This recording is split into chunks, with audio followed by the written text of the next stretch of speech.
رسول اللہ صلی اللہ علیہ وسلم نے فرمایا کہ جو یہ کلمہ ایک دفعہ پڑھے تو اللہ 20 لاکھ نیکیاں عطا کرے۔ کتنی نیکیاں بھی؟ 20 لاکھ نیکیاں۔ سبحان اللہ، یہ بہت بڑے تاجر کو بھی ایک دن کی کمائی 20 لاکھ تقریباً نہیں ہوتی ہوگی، تو وہ کوشش کے ساتھ پہنچ جائے تو پہنچ جائے۔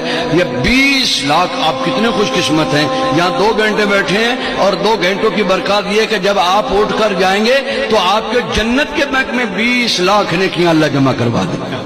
وہ کلمہ کیا ہے؟ سارے پڑھیں، بسم اللہ الرحمن الرحیم، لا الہ الا اللہ وحدہ لا شریک لہ احدا صمدا لم یلد ولم یولد ولم یکن لہ کفوا احد۔